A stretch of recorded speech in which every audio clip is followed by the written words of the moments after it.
जयकारा बोलो माता रानी का। जगत माई महामाई माँ भद्रकाली की जय बोलो। माता रानी के सांचे दरबार की जय बोलो। मिथुन राशि वालों, स्वागत है आप सभी का, हृदय से अभिनंदन है मिथुन राशि भिंड यूट्यूब चैनल में। बंधुओं, रोज सुबह जागते ही केवल 3 बार ले लो इस एक देवता का नाम। उसके बाद दिन भर आपके साथ जो चमत्कारी घटनाएं होंगी, आपकी जो किस्मत चमकेगी, उसे देखकर आप खुद भी हैरान रह जाएंगे। हम आपको यहाँ किसी उपाय या फिर क्रिया के विषय में नहीं बता रहे हैं। यह एक बेहद ही प्राचीन और गुप्त पद्धति है, या यूं कहे कि विद्या है। जो इसे जानता है उसका जीवन 100% उसके नियंत्रण में होता है। उसका भाग्य हमेशा सूरज की तरह चमकता है और उसका जीवन जीते जी स्वर्ग की समान सुंदर हो जाता है। अब एक बात और बंधुओं, हमारी बातों को बिल्कुल भी हल्के में मत लेना, मजाक समझने की भूल मत कर देना, वरना आपको बहुत पछताना पड़ेगा। क्योंकि अपने जीवन को बदलने का एक सुनहरा मौका, एक बेहद ही प्राचीन और बेहद ही शक्तिशाली गुप्त विद्या को आप ठुकरा देंगे। जी हाँ बंधुओं, पहले आप हमारी बात को ध्यान से समझिए। हम जो बातें आपको बता रहे हैं वे पूर्ण रूप से प्रामाणिक हैं और इनके कई जीते जागते उदाहरण हमने अपने आंखों से देखे हैं और इस विद्या को काफी गहराई से समझा है और खुद अपने ऊपर भी आजमाया है।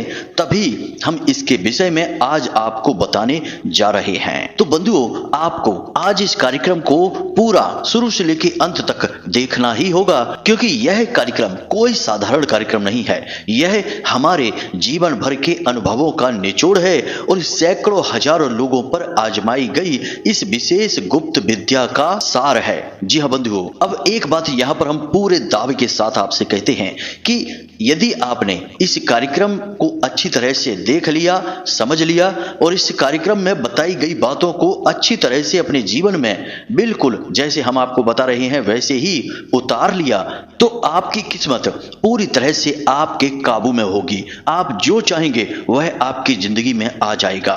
चाहे फिर वह करोड़ों की धन दौलत हो, बड़े से बड़े कर्जे से मुक्ति प्राप्त करना हो, वह भी मिल जाएगा।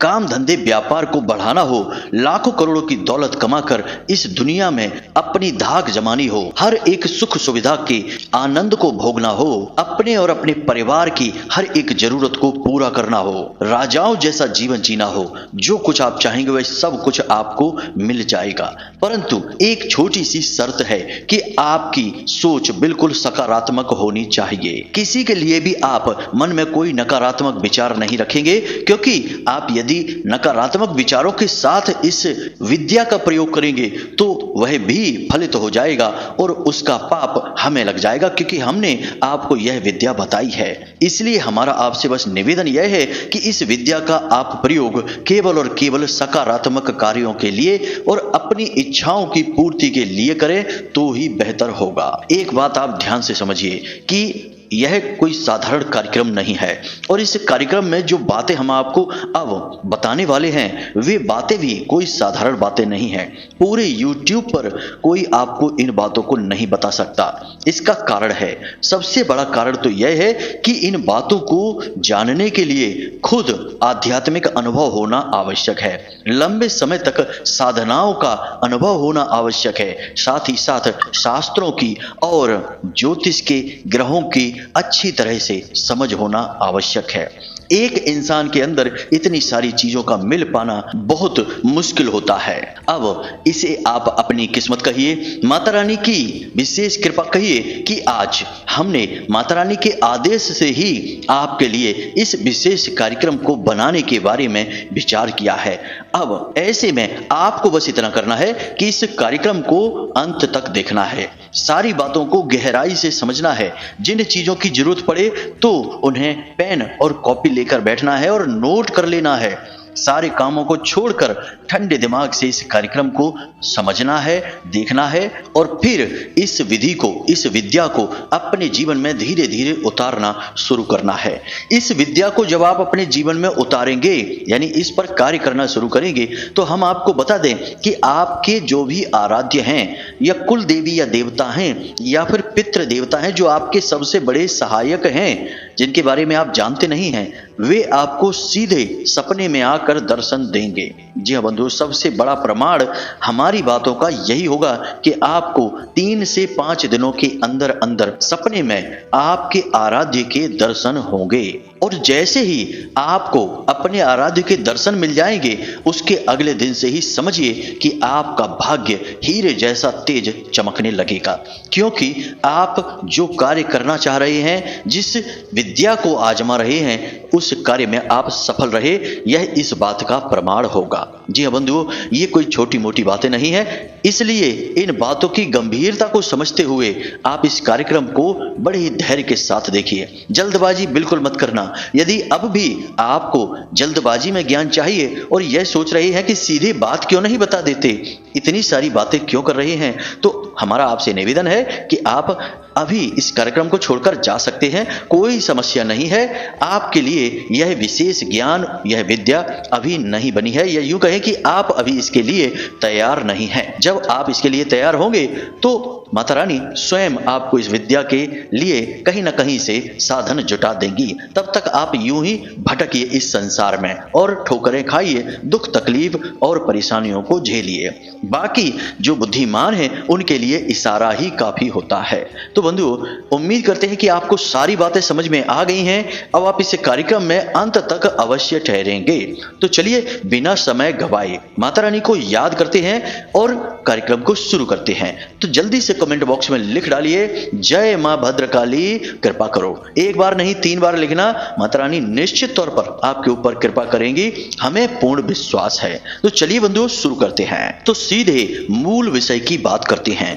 बंधुओं, सबसे पहले हम आपको इस विद्या से परिचय कराएंगे, फिर इस विद्या को कैसे प्रयोग करना है उसके विषय में बताएंगे, फिर हम कुछ सावधानियों के बारे में भी बताएंगे, क्योंकि यदि आपने कुछ सावधानियां जो कि बहुत जरूरी हैं इस विद्या के प्रयोग के समय, उन्हें यदि आपने नहीं अपनाया तो हो सकता है कि इस विद्या का आपको कोई लाभ ही प्राप्त ना हो, या फिर हो सकता है कि इसके कुछ नकारात्मक परिणाम भी आपको प्राप्त हो जाएं। जी हाँ बंधुओं, यह भी हो सकता है कि कोई नकारात्मक परिणाम आपको मिले, कोई झटका आपको लग जाए, बिल्कुल वैसे ही कि बिजली के तार हैं, यदि सावधानी से इनका प्रयोग करेंगे तो आपके सारे घर की लाइट चलेगी, आपके पंखे, आपके बल्ब, सब कुछ चलेगा। और यदि आपने सावधानी से प्रयोग न किया तो तेज झटका भी लग सकता है। जब शक्तिशाली विद्याओं की बात की जाती है तो उन पर भी यही नियम लागू होता है, क्योंकि हम बड़ी ही शक्तिशाली और महान प्रचंड ऊर्जाओं का आवाहन करते हैं, और इस आवाहन में यदि हम तैयार नहीं हैं तो ये ऊर्जाएं हमारा भी कुछ न कुछ नुकसान कर सकती हैं। अब ये बात हम आपको इसलिए बता रहे हैं ताकि आप हमारी जो आगे आने वाली बातें हैं उन्हें पूरी गंभीरता के साथ लें। जी हाँ बंधुओं, अब ध्यान से सुनिए। जब आप रात्रि में सोते हैं और सुबह सोकर जागते हैं, तो क्या आप हमें यह बता सकते हैं कि रात्रि में सोने के बाद, यानी कि जब आप नींद में डूबे हैं उसके बाद, और जब आप नींद से जागे हैं उसके पहले आप कहाँ थे? अब आप सोचेंगे कि यह हम कैसा प्रश्न पूछ रहे हैं, हम तो वहीं थे, अपने बिस्तर पर सो रहे थे। जी नहीं, शास्त्र क्या कहते हैं, विज्ञान क्या कहता है, दोनों बातों को सुनिए, समझिए, फिर हम जो आपको बताएंगे उससे आपको समझने में आसानी होगी। तो शास्त्र हमारे यह कहते हैं कि जब आप गहरी नींद में जाते हैं तो उस समय आपका शरीर वहीं पड़ा रहता है, बिल्कुल निष्प्राण, बेजान जैसा। तभी तो आपको मच्छर काटता रहता है, आपको पता भी नहीं चलता है। कोई आपके हाथ पैर इधर उधर कर देता है, आपको पता भी नहीं चलता है। हम गहरी नींद की बात कर रहे हैं बंधुओं, हल्की फुल्की नींद की नहीं, वरना आप कहेंगे कि हमें तो पता चल जाता है कि मच्छर काटता है। तो गहरी नींद की बात कर रहे हैं हम, जब आप बिल्कुल बेहोशी की अवस्था में हो जाते हैं। कई बार तो आपके शरीर से कपड़ा भी इधर उधर उठ जाता है, आपका शरीर लगभग अर्धनग्न अवस्था में हो जाता है सोते समय और आपको पता भी नहीं चलता है। क्या जागते समय आप उस अवस्था में लेटे रह सकते हैं? नहीं। जब आप जागते हैं तो आपको होश आता है कि अरे ये क्या हुआ, तब आप अपने कपड़ों को सही करते हैं। तो क्यों नहीं आपको उस समय होश रहता है? इसका कारण बताते हैं बंधुओं। हमारे शास्त्र कहते हैं कि इंसान के अंदर कई तरीके के शरीर होते हैं, कुल मिलाकर 7 प्रकार के शरीर होते हैं जिनसे एक पूरा इंसान बनता है। जिसमें कि जो शरीर आपको दिखाई देता है उसे हम अन्नमय कोश कहते हैं या स्थूल शरीर कहते हैं, और जो शरीर हमें दिखाई नहीं देता है और जो इस शरीर के सबसे नजदीक होता है उसे हम अपना सूक्ष्म शरीर कहते हैं, उसे हम आत्मा भी कह सकते हैं। अब यह जो आपकी आत्मा है, यह आपके सोते ही, गहरी नींद में जाते ही आत्मा आपकी शरीर को छोड़कर, ये यूं कहें कि सूक्ष्म शरीर आपका इस शरीर को छोड़कर निकल जाता है। अब आप कहेंगे कि जब आत्मा बाहर निकल जाती है तो लोग मर क्यों नहीं जाते हैं? तो बंधुओं ध्यान से समझिए, आध्यात्म यह कहता है कि आपकी आत्मा जब इस शरीर को छोड़कर बाहर निकलती है तो एक पतला सा धागा, जिसे हम सिल्वर कॉर्ड कहते हैं या चांदी का धागा भी कह सकते हैं, साधारण भाषा में कहते हैं,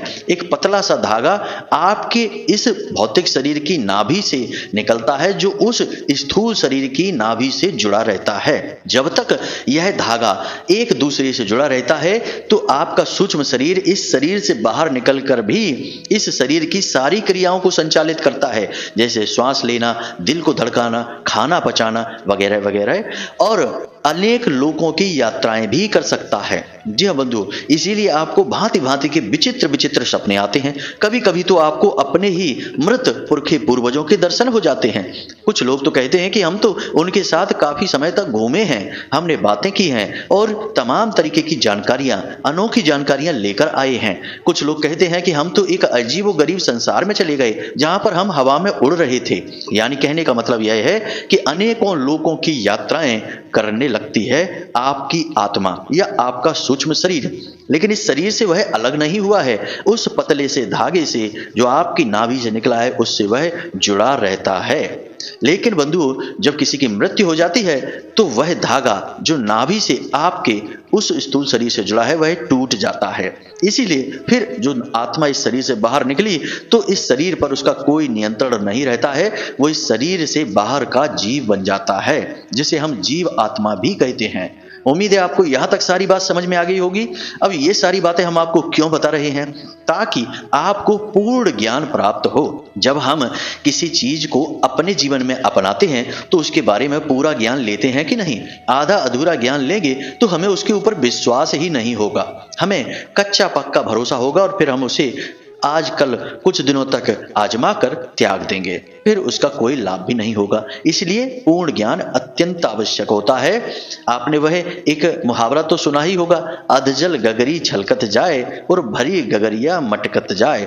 यानी कि जो गगरी आधी भरी है, यानी ज्ञान जहां आधा है वहां ज्यादा परेशानी होती है और जहां पूर्ण ज्ञान है वहां शांति होती है। अब विज्ञान की भी बातें कर लेते हैं, क्योंकि कुछ लोग यहाँ विज्ञान के बारे में बोलेंगे। तो विज्ञान कहता है कि जब आप सो जाते हैं, गहरी निद्रा में होते हैं, तो आपके शरीर में पैरालिसिस, जिसे हम लकवा कहते हैं, वह लकवे की स्थिति में पहुंच जाता है। इसीलिए आपको आपके शरीर का कोई भान ही नहीं रहता है। यह विज्ञान की भाषा है। अब विज्ञान अभी नींद के ऊपर बहुत सारे शोध कर रहा है। अभी नींद के विषय में वह कुछ खास जानता नहीं है, लेकिन अभी वैज्ञानिकों की रुचि नींद के ऊपर बहुत अधिक है और अभी काम चल रहा है। बस इतना ही विज्ञान कह पाता है, लेकिन हमारा अध्यात्म इसके विषय में बहुत सारी बातें बताता है। अब उम्मीद है आपने सारी बातें समझ ली हैं। अब आप ध्यान से सुनिए कि हम इस विधि के बारे में आपको बताने जा रहे हैं। यह विद्या है जो आपको प्रयोग करनी है, इसके विषय में बताने जा रहे हैं। ध्यान से सुनिए और फिर इसे ज्यों का त्यों उतारिए अपने जीवन में।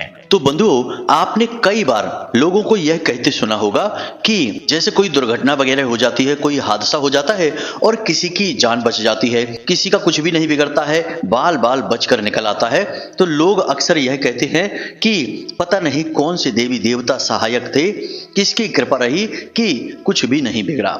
इतनी बड़ी दुर्घटना, इतना बड़ा हादसा, लेकिन किसी का कुछ नहीं बिगड़ा, सब सही सलामत बच गए। इसका मतलब यह होता है कि हर एक व्यक्ति का कोई ना कोई सहायक देवता होता है। अब वह कोई भी हो सकता है, आपका पिछले जन्म का कोई रिश्ता भी हो सकता है। मतलब कहने का कि आपने पिछले कई जन्मों में किसी देवी देवता की विशेष साधनाएं की होंगी, आपको अभी इसका ज्ञान नहीं है, लेकिन वह जो दिव्य शक्ति है वह आपके साथ हर वक्त रहती है। इसी प्रकार कोई भी हो सकता है, आपके पितृ पूर्वज हो सकते हैं, आपके घर के, आपके बाहर के कोई देवी देवता हो सकते हैं, कोई छोटी मोटी दिव्य शक्ति हो सकती है, या फिर आपके कुल देवी या देवता। तो सबसे पहला कार्य है आपका कि आप यह पता लगाएं कि आपके सहायक देवता कौन से हैं जो हर वक्त आपके साथ चलते हैं। इस दुनिया में जितने भी लोग हैं उनके सबके कोई ना कोई सहायक देवता हैं ही, हमेशा रहते ही हैं, और बिना सहायक देवता के इस संसार में कोई भी कार्य कर पाना संभव ही नहीं है। इसका प्रमाण समझिए। सीता माता की खोज में प्रभु श्री राम भटक रहे थे, तब उन्हें हनुमान जी की सहायता मिली और हनुमान जी ने पता लगाया कि सीता मैया समुद्र पार लंका में रावण की अशोक वाटिका में विराजमान हैं। अब यह कार्य क्या प्रभु श्री राम के लिए कर पाना कठिन था? वे चाहते तो एक झटके में यह पता लगा लेते। हनुमान जी तो उनकी पूजा करते थे, वे हनुमान जी के भी प्रभु थे, लेकिन उन्हें हनुमान जी की सहायता लेनी पड़ी, यानी राम जी के सहायक देवता हुए हनुमान जी। अब महाभारत की बात कर लेते हैं। अर्जुन के रथ के जो सारथी हैं वह भगवान श्री कृष्ण हैं, और भगवान श्री कृष्ण जिसके सारथी हैं, क्या उसे किसी और की सहायता की आवश्यकता है? क्या भगवान श्री कृष्ण को भी किसी की सहायता की आवश्यकता है? फिर भी भगवान श्री कृष्ण की सहायता के लिए अर्जुन के रथ के ध्वज पर विराजमान हुए बजरंग बली यानी हनुमान जी, यानी कि भगवान श्री कृष्ण और अर्जुन के सहायक देवता भी हुए हनुमान जी ही। आप शास्त्रों में कोई भी प्रसंग को उठा लीजिए, किसी भी कथा को उठा लीजिए, जिस कथा में भी जिस भी पात्र ने कोई भी बड़ा कार्य किया होगा तो उसका कोई ना कोई सहायक देवी देवता अवश्य रहा ही रहा है, चाहे किसी भी स्थिति में हो। अब हमारे शास्त्रों में तो इसके प्रमाण जगह जगह पर मिलते हैं, कूट कूट कर भरे हुए हैं, लेकिन आज के इस युग में लोग इन बातों पर विचार करना ही छोड़ देते हैं, क्योंकि कहते हैं कि आज का युग नया युग है। अब हम आज के युग में पढ़े लिखे लोग हैं, हम इन बातों को नहीं मानते हैं, और बाद में फिर हर बात में असफल होकर इधर उधर रोते फिरते हैं और कहते हैं कि हमारी मदद करो। कहीं कुंडली दिखाते हैं, कहीं किसी से हाथ दिखाते हैं, और कहीं पर किसी ने कह दिया तो पूजा पाठ करते हैं, उपाय क्रियाएं करते हैं, फिर भी लाभ प्राप्त नहीं होते हैं। जड़ में अगर कीड़ा लगा है तो ऊपर ऊपर दवा डालने से क्या होगा? पानी पौधे में यदि ऊपर ऊपर डालें, जड़ में ना डालें, तो क्या पौधा पनपेगा? नहीं। आपके सहायक देवता कौन हैं? कौन सी वह दिव्य शक्ति है जो हर वक्त आपके साथ चलती है, हर अच्छे बुरे को देखती है और उसी के अनुसार आपके भाग्य को निर्मित करती है, आपकी सहायक भी है, आपके हित में सोचती है, लेकिन आपको इसके बारे में कोई ज्ञान नहीं है। तो ध्यान से सुनिए। सबसे पहला कार्य है उस दिव्य शक्ति का पता लगाना, फिर उस दिव्य शक्ति के लिए विशेष अनुष्ठान करना, उसकी ऊर्जा को बढ़ाना, या यूं कहें कि स्वयं को उसकी ऊर्जा के लायक बनाना, फिर अपने जीवन में कामयाबी हासिल करना। यही है सही तरीका। देखिए, शास्त्र में कोई बड़ा युद्ध करने कोई जा रहा है, कोई भी विशेष कार्य करने जा रहा है, तो क्या कहा जाता था कि पहले इन देवी की पूजा कर लीजिए, इन देवता की विशेष अनुष्ठान कर लीजिए, यज्ञ हवन आदि करवा लीजिए, तब कार्य को करिए, क्योंकि वे उनके सहायक देवी देवता होते थे। तो उम्मीद है कि यहां तक आपको सारी बात समझ में आ गई है। अब आपको पता लगाना है कि आपका सहायक देवता कौन है जो आपके साथ हर वक्त रहता है। याद रखना कि वह कोई भी हो सकता है, शंकर जी हो सकते हैं, हनुमान जी हो सकते हैं, भगवान श्री कृष्ण, प्रभु श्री राम, या फिर दुर्गे माँ या माँ भद्रकाली भी हो सकती हैं, जैसे हमारी सहायक देवी माता बगलामुखी हैं। माँ भद्रकाली भी हमारी सहायता करती हैं, लेकिन माँ बगलामुखी हमारी सहायक हैं, हर वक्त हर पल हमारी रक्षा करती हैं, 24 घंटे हमारे साथ रहती हैं। तो बंधुओं, अब ध्यान से सुनिए, हम आपको एक छोटी सी विधि बताने जा रहे हैं। आपको यह विधि शनिवार या शुक्रवार के दिन से प्रारंभ करनी है। आपको क्या करना है, ध्यान से समझिए। थोड़ी सी इलायची चाहिए आपको, एक सुपारी चाहिए, एक लौंग का जोड़ा चाहिए। इलायची कुछ ज्यादा मात्रा में चाहिए, मतलब कि 20-25 इलायची चाहिए, जो हरी इलायची आती है बाजार में, वे चाहिए आपको। अब आपको क्या करना है, रात्रि को जब आप सोने जाते हैं तो स्नान आदि करने के बाद अपने पूजा घर में जाइए, एक कांच की कटोरी लीजिए, उस कांच की कटोरी में उन इलायची को डालिए और लौंग के जोड़े को डालिए और उसके बीचों बीच उस सुपारी को रखिए। उस सुपारी को रखने के बाद इस कटोरी को अपने पूजा घर में रख दीजिए और इस कटोरी के ऊपर जल छिड़किए, यानी कि थोड़ा सा जल छिड़कना है आपको, कुछ बूंदे। उसके बाद गंगा जल छिड़किए। उसके बाद एक वस्त्र अर्पित करना है इस सुपारी को। इस सुपारी को उस दिव्य शक्ति को मानकर, जो आपके साथ चल रही है उसे मानकर आपको एक वस्त्र अर्पित करना है। अब वस्त्र कैसे अर्पित करेंगे? तो जो कलावा होता है उसका छोटा सा टुकड़ा तोड़कर और उसे फोल्ड करके मोड़कर उस सुपारी के ऊपर रख देना है, वस्त्र अर्पित हो जाएगा। उसके बाद लाल सिंदूर लगाना है और थोड़ा सा प्रसाद, जो आप चाहें वो प्रसाद आप वहीं चढ़ा सकते हैं। उस कटोरी में नहीं रखना है, अलग रखना है प्रसाद को। अब गाय के घी का एक दीपक आपको जलाना है और आसन लगाकर बैठना है और ये सारी चीजें आपको एक चौकी लगाकर उसके ऊपर रखनी है। उम्मीद है आप सारी बातें समझ रहे हैं। आप आसन पर बैठे हैं, सामने आपने एक चौकी लगाई है, उसके ऊपर आपने वस्त्र बिछाया है, लाल रंग का वस्त्र बिछा लेना और उसके ऊपर आपने एक कटोरी में ये सारी सामग्री रखी है और एक गाय के घी का दीपक जलाया है। यहां तक सारी बातें स्पष्ट हैं। अब आपको वहां आंख बंद करके बस यूं ही ध्यान की मुद्रा में बैठना है। आप चाहें तो उस सुपारी को एक टक देख भी सकते हैं और मन ही मन आपको इस तरीके से विचार करना है, या यूं कहें कि उस दिव्य शक्ति से प्रार्थना करनी है। आपको कहना है कि हे देवी शक्ति, हे देवता, हम आपके बारे में नहीं जानते हैं, लेकिन हम यह जानते हैं कि आप हर वक्त हमारे सहायक हैं। बुरी से बुरी परिस्थिति में आपने हमारी सहायता की है और आप हमारे सौभाग्य के दाता हैं, परंतु हम आपको जानते नहीं हैं, इसलिए हम आपका पूजन नहीं कर पा रहे हैं। हमें अपने होने का ज्ञान कराइए। हम आपकी विशेष पूजा पाठ अनुष्ठान करना चाहते हैं और आपकी विशेष कृपा अपने इस जीवन में चाहते हैं। यह प्रार्थना आपको लगातार दोहरानी है। कोई मंत्र नहीं है, कोई उच्चारण नहीं है, कोई भी अनुष्ठान या क्रिया नहीं है। यह तो उस दिव्य शक्ति का आवाहन है। अब जब तक यह दीपक आपका जलता रहेगा तब तक आपको वहां बैठना है आसन पर और इस प्रार्थना को करते रहना है। अब लगातार दोहराने की जरूरत नहीं है, बस मन ही मन विचार करते रहना है और यह महसूस करना है कि वह दिव्य शक्ति जो हर वक्त आपके साथ रहती है वह अभी भी आपके साथ ही है। जी हाँ बंधु, आपको एहसास करने की जरूरत है। कुछ लोगों के अनुभव हम आपको बता देते हैं।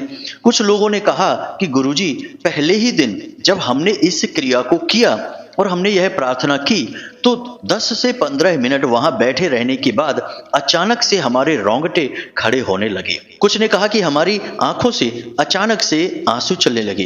कुछ ने कहा कि गुरुजी, हमें बहुत ही मीठी सी प्यारी सी सुगंध आने लगी। यानी कि उस दिव्य शक्ति ने आपको अपने होने का एहसास उसी वक्त करा दिया। कुछ लोगों ने 2, 3, 4 या 5 और कुछ ने तो 10 दिन में इस अनुभव के होने की बात कही, लेकिन यह अनुभव हुआ अवश्य 100% गारंटी के साथ। जी हाँ बंधु, तो आपको यह क्रिया करनी है रात्रि के समय सोने जाने से पहले और उसके बाद जैसे ही वह दीपक शांत होगा तो आपको वह कटोरी जिसमें आपने देवता को विराजमान किया था उसे उठा लानी है और उठाकर लाकर अपने बिस्तर के सिराहने रख लेनी है। जमीन पर नहीं रखना है, सीधे किसी चीज पर नहीं रखना है। आपको एक प्लेट लेनी है, शुद्ध पवित्र प्लेट जिसे पूजा पाठ में प्रयोग करते हो। उस प्लेट के ऊपर आपको एक लाल रंग का कपड़ा बिछाना है और उसके ऊपर आपको उस कटोरी को रखना है और उस कटोरी के ऊपर भी आपको एक लाल रंग का कपड़ा डाल देना है, यानी उसे ढक देना है, खुला नहीं रखना है यूं ही, और उसे अपने सिरहाने अपने बिस्तर पर रख लेना है। और रात्रि को जब आप सोने लगें, यानी यह सोने से पहले की क्रिया है, जब आप सोएं बिल्कुल नींद के लिए तैयार हों तो किसी से कोई बात ना करें, फोन वोन ना देखें, सीधे अपनी छाती पर हाथ रखें, सीधे लेटें और उसके बाद मन में यही प्रार्थना फिर से करें और कहें कि हे देवता, हे देवी, आप जो भी हैं हमारे साथ हर वक्त रहती हैं, हमें सपने में अपने होने का ज्ञान कराइए। आप कौन हैं, हमें दर्शन दीजिए। हम आपके दर्शन प्राप्त करने के बाद आपकी साधना करना चाहते हैं, आपकी कृपा के पात्र बनना चाहते हैं। इस तरह प्रार्थना करिए और उसके बाद आप बस सो जाइए। हम आपको गारंटी के साथ कहते हैं 3 से 5 दिनों में आपको दोनों ही तरीके के अनुभव हो जाएंगे। अब इसके लिए कुछ चीजों की अनिवार्यता रहेगी। पहली यह है कि सोने जाने से आपको कम से कम 2 घंटे पहले भोजन करना है। ऐसा नहीं कि तुरंत भोजन किया और जाके नहा धो के ये क्रिया करने लगे, नहीं, कम से कम 2 घंटे पहले। उसके बाद सोने जाने से आधे घंटे पहले आपको किसी से कोई बात नहीं करनी है, मोबाइल नहीं देखना है, कुछ भी विचार फालतू के अपने दिमाग में नहीं लाने हैं, कुछ भी सोचना नहीं है, मन को शांत रखना है और केवल इस क्रिया, इस देवी देवता शक्ति के बारे में, इस दैवी शक्ति के बारे में सोचते रहना है बस। और उसके बाद जब आप सो जाएंगे तो उससे पहले भी ये नहीं कि बिस्तर पे पहुंचे तो मोबाइल उठा लिया और देखने लगे। आज के युग की सबसे बड़ी समस्या मोबाइल ही बना हुआ है। लोगों को न चैन से खाने देता है, न पीने देता है, न सोने देता है। तो इस मोबाइल को जरा उठाकर बिस्तर से दूर रख देंगे, अपने आसपास भी नहीं रखेंगे, या फिर इसे स्विच ऑफ करके बंद करके रख देंगे, वह और भी बेहतर होगा। तो इस क्रिया को आपको इसी प्रकार से करना है। अब जब आपको 3, 5 या 7 दिनों में दिव्य शक्ति का एहसास हो जाए, कुछ लोगों ने कहा कि गुरुजी हमको तो साक्षात हनुमान जी दिखाई दिए, कुछ ने कहा गुरुजी हमें भोले बाबा दिखाई दिए, कुछ ने कहा कि हमें कोई देवता तो दिखे परंतु हमें पता नहीं चला कि वो कौन देवता हैं। तो कहने का मतलब यह है कि स्पष्ट नहीं हुआ, तो उन्हें और अभ्यास करना है, कुछ समय बाद स्पष्ट हो जाएगा। कुछ को अग्निदेव दिखाई दिए और कुछ लोगों को प्रभु श्री राम दिखाई दिए। तो जो भी आपको दिखाई दिए, जैसे भी देवी देवता हो, बस इस क्रिया के पूर्ण होने का यही एक प्रमाण है कि आपको दर्शन हो चुके हैं, आपको पता चल गया है। अब आपको सुबह सोकर जागते ही इसी देवता का कम से कम 3 से 5 बार या हो सके तो 11 बार नाम लेना है और कहना है कि आप हमारे सहायक बनिए, हमें आपकी आवश्यकता है, आपके सहारे ही हमारा जीवन कट रहा है, आप हमारे पालनहार हैं। मतलब कि अपने आप को समर्पित कर देना है इस दिव्य शक्ति के हाथों में और कहना है कि आप ही हमारे जीवन की गाड़ी को चलाइए, हम तो सवारी बनकर साथ में बैठेंगे, आपको जो मर्जी आए वैसे चलाइए। इस तरह से आपको मतलब की प्रार्थना करनी है, खुद का समर्पण करना है। जैसे अर्जुन ने अपने आप को भगवान श्री कृष्ण को समर्पित कर दिया कि आप ही सारथी बनिए, हम तो पीछे बैठेंगे, जहां मन है वहां ले जाइए। तो इसी तरीके से आपको अपना भाव रखना है। यह क्रिया बहुत शक्तिशाली है बंधुओं। जिसने भी इसे कर लिया पूरे भाव के साथ, वह तर गया, उसके जीवन का उद्धार हो गया और बहुत ही संस्कारी उसकी औलादें हुई, बहुत ही सुंदर उसका घर हुआ और शांतिमय जीवन हुआ। बस आप इसे ठीक तरह से कर पाएं, इसी बात की हमें चिंता हो रही है कि आप कर पाएंगे कि नहीं कर पाएंगे। कुछ और जरूरी बातें हैं, सात्विकता के सारे नियम आपको मानने हैं। जब आप इस क्रिया को कर रहे हो तो आपको साधारण भोजन खाना है, मसालेदार भोजन नहीं खाना है, साथ ही साथ मांसाहार वगैरह के बारे में तो सोच भी नहीं लेना है। यह बहुत ही गंदा और नीच भोजन है, इसके बारे में विचार नहीं करना है। साधारण शुद्ध शाकाहारी जीवन, प्याज लहसुन आदि का सेवन ना करें। इसी के साथ साथ झूठ न बोले, शांतिपूर्ण जीवन जिए, किसी के साथ कोई अन्याय न करने पाए। बस इन बातों का ख्याल रखना है, वाणी को मीठी रखना है, कम बोलना है और आप देखेंगे कि कैसे आपके जीवन में अद्भुत चमत्कार और क्रियाएं होनी शुरू हो जाएंगी। माता रानी तो आपकी सहायक हैं ही। हम तो माता रानी से प्रार्थना दिन रात करते रहते हैं कि आप लोगों के जीवन में सुंदरता लाएं, आपकी मनोकामनाएं पूरी करें। तो इस क्रिया के पूर्ण होने में भी माता रानी आपकी सहायक होंगी, हमें पूर्ण विश्वास है। तो चलिए बंधु, आज के इस कार्यक्रम को यहीं पर समाप्त करते हैं। कोई प्रश्न यदि आपका बने तो आप व्हाट्सएप नंबर पर मैसेज करके पूछ लें, समय मिलने पर हम आपके प्रश्नों के जवाब आपको अवश्य देंगे। इसी के साथ साथ बंधु, आज के इस कार्यक्रम को यहीं समाप्त करते हैं। हमेशा हंसते रहिए, मुस्कुराते रहिए, सकारात्मक रहिए और भगवान में अपनी आस्था और विश्वास बनाए रखिए। दिन में एक बार मंदिर अवश्य हो आइए, क्योंकि आपका उद्धार तो वहीं से होना है। तो मिलते हैं अगले ज्ञानवर्धक कार्यक्रम में, तब तक के लिए धन्यवाद। प्रेम से बोलिए जय माई की जय, मां भद्रकाली। माता रानी आपका कल्याण करें।